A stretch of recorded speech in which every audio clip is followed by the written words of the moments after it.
Hey guys, it's Destiny, and today I'll be sharing my pulling opinions on Robin, Boothill, and our rerun characters and what to consider for each of these characters. Before we get into today's video though, let me know in the comments down below what was the first console you started playing video games on, and do you remember which game you first started with? Lastly, if you guys enjoy videos like these, make sure to subscribe, hit the like button, and now let's get straight into it. To start, let's go over our first new 5-star of version 2.2, which is Robin. Robin will be a physical harmony character who focuses on providing team-wide buffs to the entire team. Her skill will provide a nice damage boost to every ally on the team, and this will last for 3 turns, which you guys can track the duration of the skill by the little circles shown in the live stream right here. Damage buffs are very valuable, especially if they are team-wide, as practically every DPS character can benefit from the additional damage buffs. One of Robin's biggest benefits though is her ultimate, which can advance forward every ally by 100%, and this is basically a super buffed up version of Dance Dance Dance, except it's literally in Robin's kit.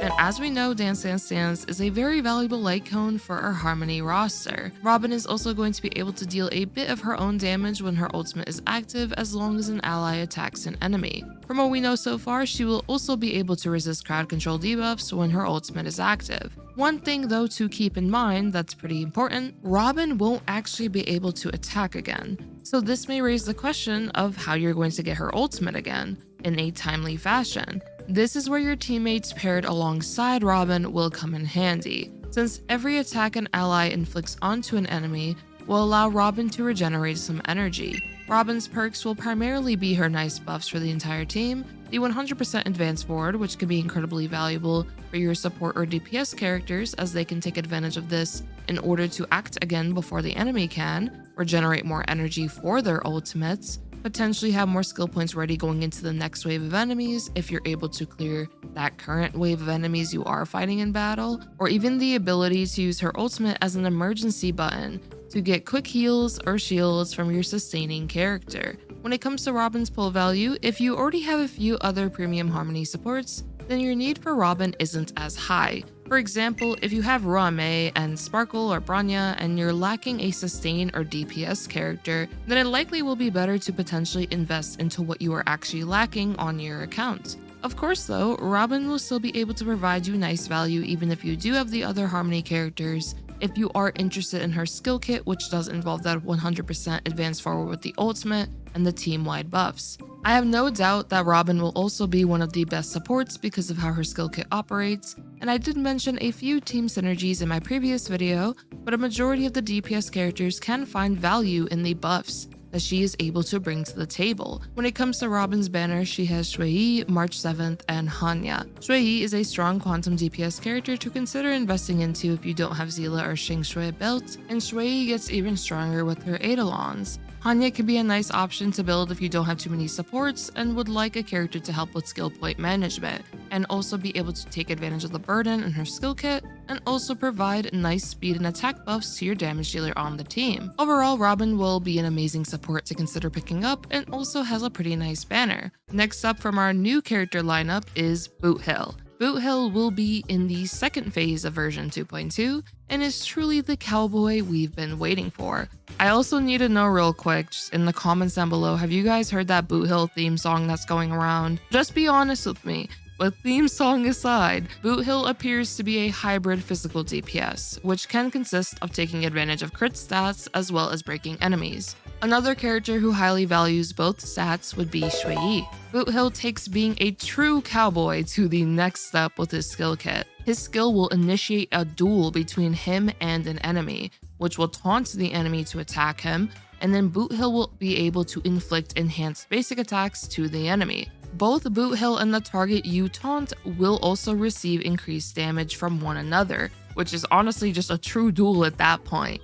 Boothill will also gain stackable enhancements whenever he weakness breaks an enemy he initiated a duel with, or when he defeats them. As for his ultimate, he's able to inflict physical weakness onto enemies, deals damage onto them, and then also delay their action. In all honesty though, his ultimate is definitely one of my favorites with just how cool it looks. And they've definitely been stepping up their game with these ultimates because I love Acheron's, love Robin's, and Boothill's ultimate looks really cool as well. As for his technique though, it'll allow Boothill to inflict physical weakness onto an enemy with his skill when he enters battle. Boothill is definitely going to be a very powerful physical DPS when it comes to dealing with boss enemies and elites. The physical weakness he can put onto enemies can help him with dealing with off-element enemies, since Boothill needs to be able to break enemies to take full advantage of his skill kit. So the physical weakness he can put onto them is very beneficial as a result, and more than likely will not need any form of effect hit rate. He'll just be able to do it, which is really good. Boothill could also highly benefit from characters who can accelerate him weakness breaking enemies, such as Ruan, and characters who can allow him to have more frequent attacks or turns, for example Bronya. You'll definitely want to sustain though to help out with Boothill's duel though if you don't quickly defeat the enemy he is facing. The increased damage taken between Boothill and the enemy could make it pretty risky if you aren't too careful while playing him.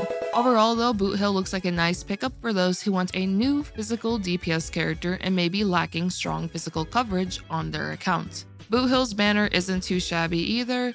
We do have Pela on his banner, which for people who've been playing for a very long time, I think we've gotten enough Pela at this point, but for newer players, Pela is definitely a great pickup.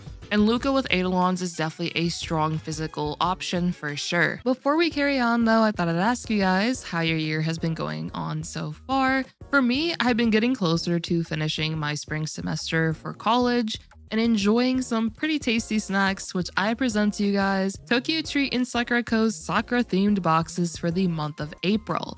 And these boxes come straight from Japan right to your doorstep. Tokyo Treat is a monthly pop Japanese snack box, and you can get up to 20 exclusive limited edition and seasonally flavored Japanese snacks, including Japanese instant ramen and drinks. Tokyo Treat's April box theme is Sakura Snack Fest, and this box has a very pretty Sakura theme and also has amazing snacks. Some of them being strawberry Kit Kats, Sakura sweet tarts, Sakura waffle cookies, and so on. As for Sakura Co., it is a monthly box that supports local Japanese snack makers and comes with 20 traditional and authentic snacks, including Japanese tea and tableware. The theme is a Night of Sakura, and the box is also really pretty with plenty of tasty snacks, some of them being Sakura cream cookies, Sakura mochi, Sakura cashew nuts, and much more. You also get booklets to learn about Japanese culture and information about your tasty snacks. What I love about my Tokyo Treat and Sakura Co boxes is the variety of snacks you're able to get. And I'm a huge fan of the Sakura cashew nuts and strawberry Kit Kat snacks this time around. If you guys would like to get some snack boxes for yourself or your loved ones, make sure to check out my description down below or my pinned comment and use code DESTINY as well. Thank you to Tokyo Treat and Sakura Co for sponsoring today's video, and now let's carry on. Now though, we have our rerun characters, which are Topaz and Fu Xuan.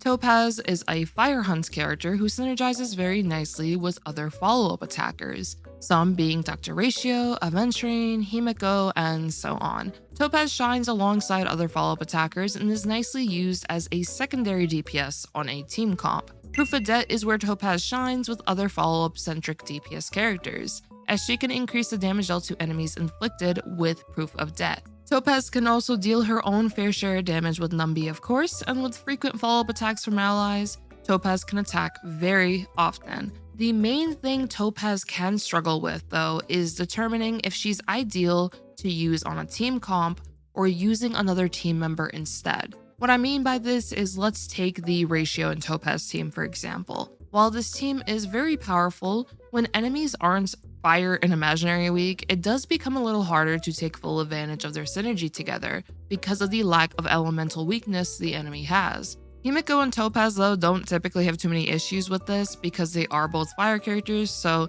typically speaking you will have that fire weakness onto the enemy if you are using this team. What makes it a bit more difficult though is that Topaz is rerunning alongside Robin, which one of the best follow-up teams will become Topaz, Dr. Ratio, Robin, and Aventurine just based off their skill kits. So now you have to decide, are you going for Topaz or Robin? And when it comes to deciding between these two characters, I would first recommend, of course, going for the one you like more. But when it comes to kit value, I believe Robin will be able to offer a bit more value overall since she can work nicely outside of follow-up centric teams because of how her skill kit can benefit many characters. And now we have our final character of 2.2, which is Fu Xuan. Fu Xuan is an incredible sustain to have on your account as she offers a lot of comfortability with her kit.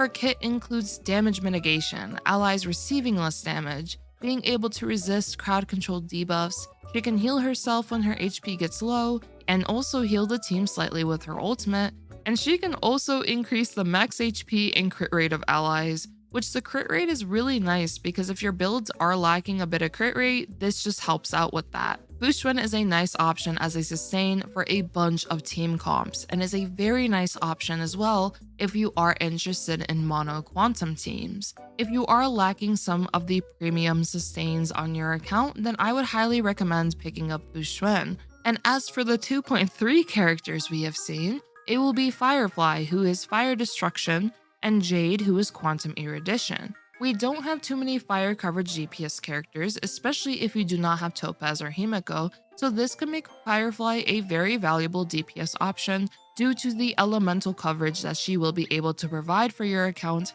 with the assumption that you are of course lacking those fire DPS options. As for the 2.2 and 2.3 lineup, so far it features Robin, who will be a support, Boothill, Topaz, Jade, and Firefly, who are DPS-centric characters, and lastly Fu Xuan, who is a sustain. This allows you to have the option of honestly picking up what your account is lacking, which should ultimately decide which character is most worthwhile for your account. If you already have all or most of the premium Harmony characters and are lacking DPS options or a sustain, then considering the other options would be ideal for your account. And the vice versa applies. If you're lacking premium Harmony characters, then Robin would be your best bet. But if you guys want my personal opinion on, I guess, just the 2.2 characters, which ones I personally feel like are the most valuable, I would more than likely say Robin and Fu Xuan personally, because I do have a bit of higher value when it comes to supportive characters, since typically speaking,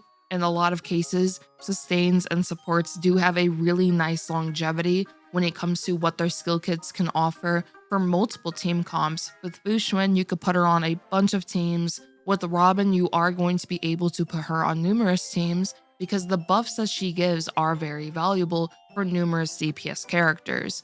Not to say our DPS characters, though, are not worth picking up.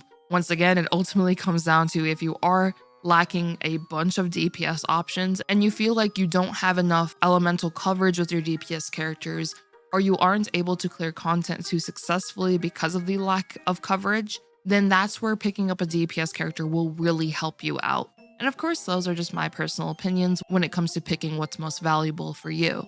And if you guys want my thoughts, of course, based on what your account currently has, you can feel free to comment down below and I can try to help out as well. And let me know who you are most excited for. And I do hope you guys did enjoy this video. If you did, do make sure to subscribe, leave a like, support the video, and keep an eye out for my upcoming Robin content. Hope to see you all next time as well. Peace.